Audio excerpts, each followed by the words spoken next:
Hi, Michael. What was the logic behind giving Mitchell Johnson the ball as the match was getting closer when Starke was actually, bowling really well?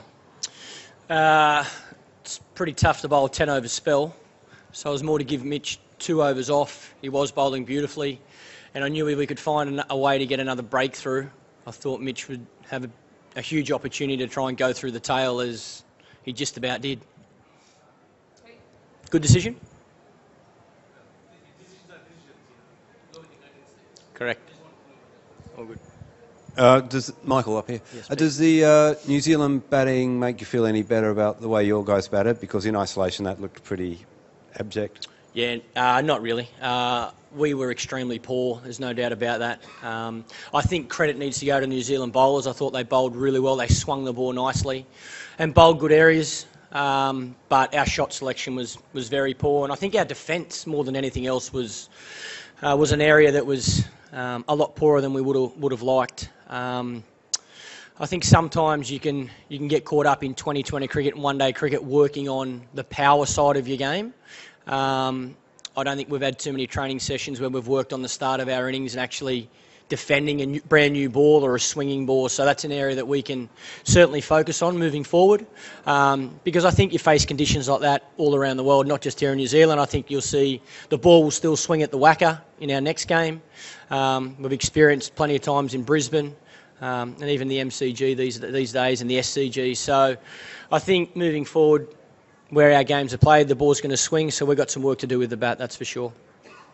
Michael, just here, mate. Despite what you've just said about your batting, can you give a sense of what you felt at the start of New Zealand's innings, and more particularly when you got Ross Taylor out just before the dinner break, 3 down? Can you give a sense of if you felt you had a chance, if you really bowled well, you were right in it?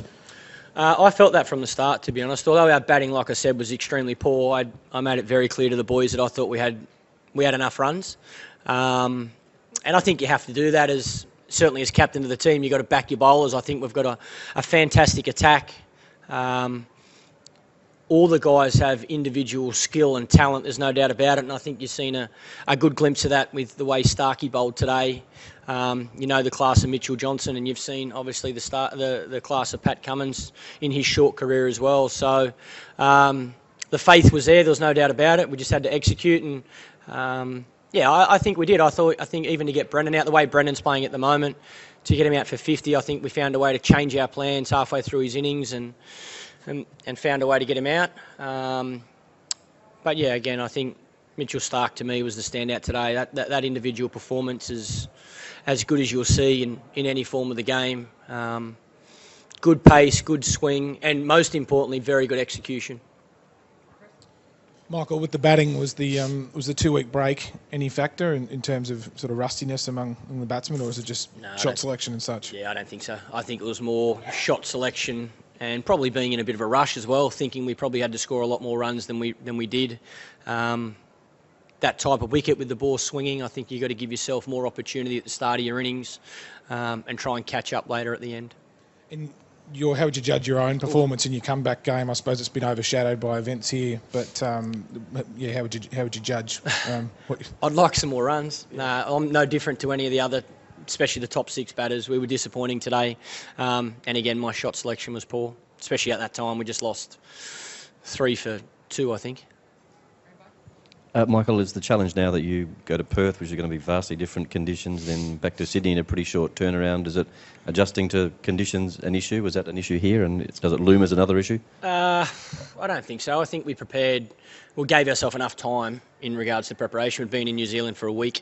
Conditions are different in Perth, but the advantage we've got is we've played a fair bit of cricket there as a team, and we know Sydney pretty well. I think the toughest part of our the next few games for us is the flying time, I think.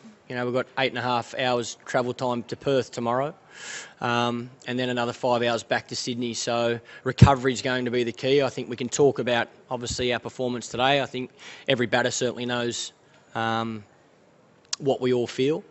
We'll have time to train in Perth and we'll have time to train in Sydney. So plenty of time to get our work done, but it's also about being smart with our recovery and making sure that everyone's fit and healthy and ready to play after a couple of really long flights.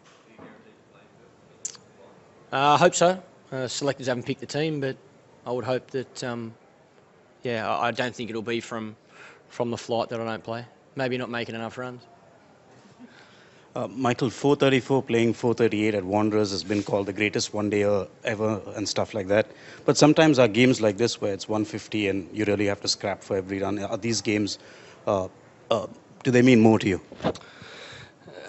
Winning means more to me than losing, and we've lost both. So I think it's entertaining cricket. There's no doubt about it. I think you've probably seen two aggressive teams, both with bat and ball, probably too aggressive with the bat, and both teams didn't perform as well as we would have liked. But you've seen some good swing bowling at good pace throughout today and some pretty aggressive fields. So I think it's just about, for me today it was about trying to win the game. We knew we had to bowl New Zealand out if we were going to win the game.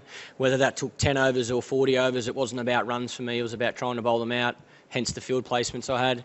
And yeah, I think both those, I've been involved in both those games and they were both pretty entertaining, but like I say, unfortunately we've lost both of them. So I like to be on the other side of the fence and winning, and I don't care if that's making 150 and winning or making 430 and winning.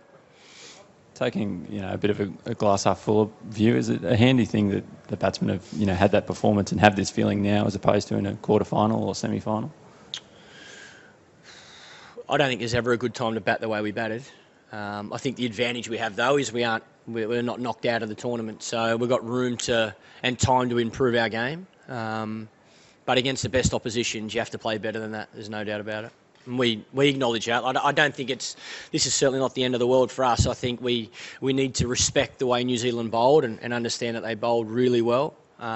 Look at our own games individually and get the work done to make sure we're well prepared for the next challenge in Perth. But I still think we've got a really strong squad. I'm still confident we can come out and play our best cricket and we can turn this around quickly. Michael, given that both of you, New Zealand and Australia, are considered favourites in this World Cup, do you feel that you've exposed certain frailties in the New Zealand batting lineup that you could take advantage of if you were to meet them again in this World Cup, which it looks like you might? I think I probably don't have to worry about that right now. I think our focus has got to be on our next game in Perth. If we happen to come up against New Zealand, then we'll be as well prepared as any other team. Thanks, guys. Thanks, guys.